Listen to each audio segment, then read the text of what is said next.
Assalamualaikum warahmatullahi wabarakatuh. Perkenalkan, nama saya Septiana Devi. Umur saya 25 tahun. Saya mahasiswa dari Universitas Dian Nusantara, jurusan manajemen, Sabtu pagi. Saat ini saya ingin mempresentasikan tentang penawaran uang di Indonesia. Yang pertama-tama, saya ingin berterima kasih kepada Allah Subhanahu wa Ta'ala yang telah memberikan kesehatan sehingga saya bisa membuat video ini dengan sehat walafiat. Yang kedua, juga saya ingin berterima kasih kepada Bapak Eksan selaku dosen pengantar ekonomi makro di Universitas Dian Nusantara yang telah memberikan tugas besar ini kepada saya. Lalu yang ketiga, saya juga ingin berterima kasih kepada diri saya sendiri karena masih diberikan semangat untuk membuat video ini sekarang. Saya akan menjelaskan tentang penawaran uang di Indonesia. Uang adalah suatu yang secara umum diterima sebagai media perdagangan. Uang juga dapat diartikan sebagai alat pembayaran, alat penyimpanan nilai, dan sebagai satuan hitung. Lalu uang sebagai alat pembayaran atau media di dalam perdagangan jauh lebih efisien dibandingkan barter. Barter itu adalah pertukaran barang langsung dengan barang lainnya dan jasa dengan jasa lainnya. Suatu sistem barter memerlukan dua pihak yang kebetulan ingin melakukan transaksi saat itu juga. Uang sebagai alat penyimpanan nilai, di mana uang sebagai aset yang dapat digunakan untuk memindah daya beli dari suatu periode ke periode lainnya. Uang adalah bersifat mudah dibawa kemana-mana dan mudah untuk dipertukarkan dengan barang-barang ataupun jasa-jasa setiap saat. Uang juga sebagai alat satuan hitung atau unit standar yang menyediakan cara konsisten untuk menghitung harga. Komoditas dan uang.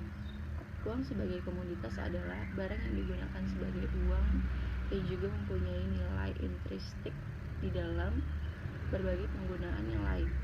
Emas adalah salah satu bentuk dari komoditas uang. Uang fiat atau token money adalah uang yang secara intrinsik kurang bernilai.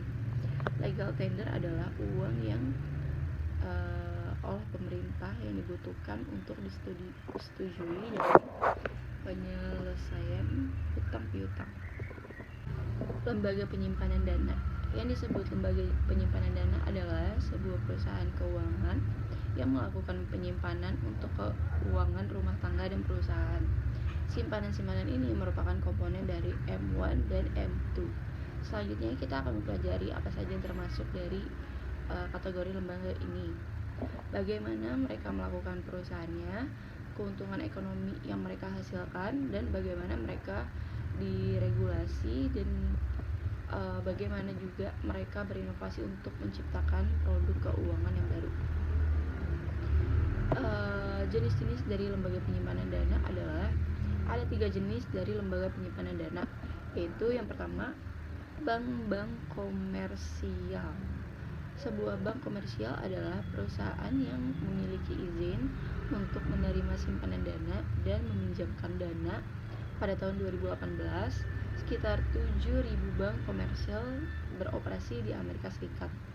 Tetapi banyak merger perusahaan yang terjadi sehingga membuat jumlahnya berkurang setiap tahun. Seiring dengan berkurangnya bank-bank kecil dan semakin berkembangnya bank-bank besar, sejumlah bank komersial yang cukup besar menawarkan banyak pelayanan perbankan dan beroperasi di tingkat internasional, yang termasuk bank-bank besar asal Amerika Serikat antara lain adalah Bank of America and Citigroup. Sebagian besar bank komersial berskala kecil dan memberikan layanan pada masyarakat di tingkat lokal. Lembaga penyimpanan uang. Lembaga simpan pinjam, bank-bank tabungan, dan lembaga kredit union termasuk dalam lembaga penyimpanan uang. Lembaga simpan pinjam adalah sebuah lembaga penyimpanan uang yang memberikan layanan tabungan dan memberikan pinjaman untuk personal, komersil, dan kredit kepemilikan rumah. Yang ketiga adalah bank tabungan. Bank tabungan adalah lembaga penyimpanan uang yang menerima simpanan tabungan dan memberikan banyak kredit untuk pemilikan rumah. Di Indonesia sebagai contoh adalah Bank Tabungan Negara atau BTN. Sebuah lembaga kredit union adalah lembaga penyimpanan uang yang dimiliki oleh kelompok sosial atau kelompok ekonomi seperti koperasi pegawai yang menerima tabungan dan memberikan pinjaman yang bersifat simpanan-simpanan yang dilakukan oleh lembaga penyimpanan dana mewakili 10% dari M1 dan 18% dari M2. Pasar penukaran uang. Pasar penukaran adalah sistem pendanaan yang dioperasikan oleh lembaga keuangan yang menjual saham dan surat-surat berharga seperti obligasi pemerintah dan surat dagang jangka pendek. Pasar penukaran uang bertindak sebagaimana bank tabungan. Lalu para pemilik saham bisa menuliskan cek pada rekening penukaran uang mereka, tetapi terdapat banyak batasan-batasan pada jenis tersebut. Pasar penukaran ini tidak muncul di M1 tetapi mempresentasikan 13% M2.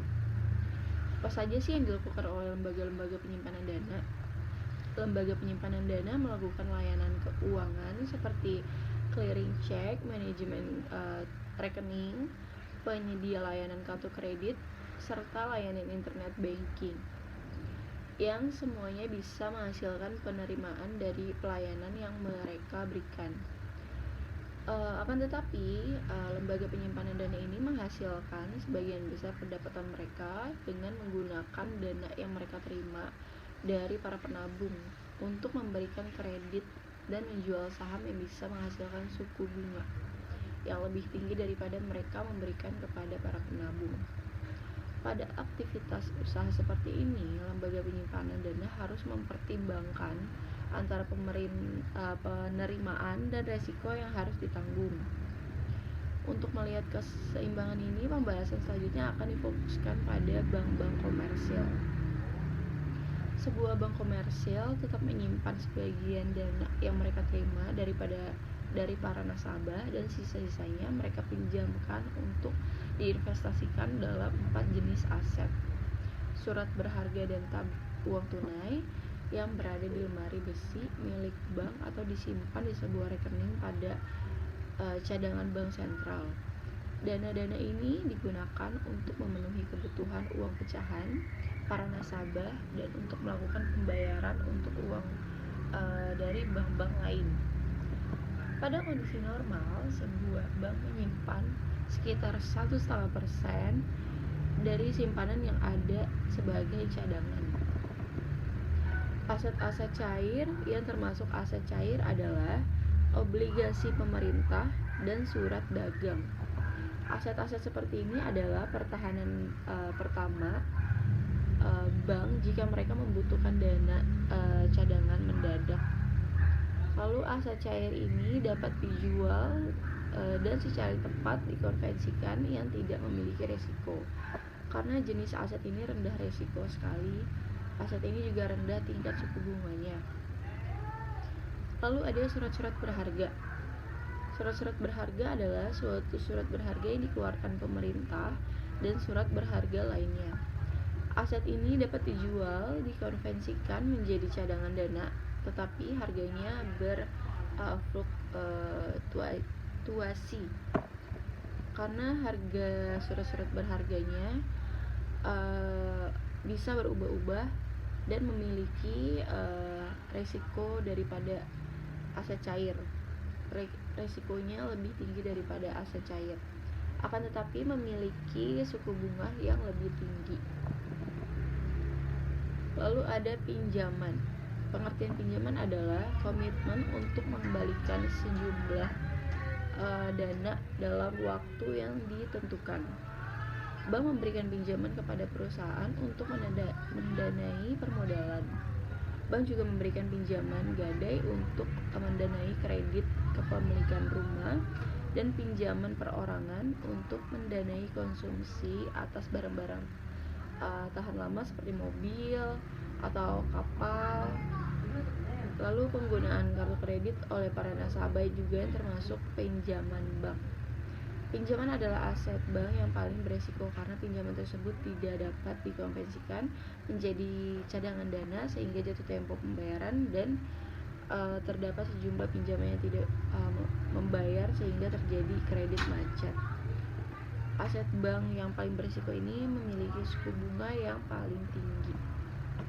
Bank sentral seperti negara-negara maju memiliki fungsi penting lainnya seperti pengawasan merger antar bank, menentukan cadangan yang harus ditahan untuk seluruh lembaga keuangan, pemberi kredit terakhir pada bank-bank utama, lalu menguji bank-bank saat terjadi persoalan keuangan perbankan di bawahnya.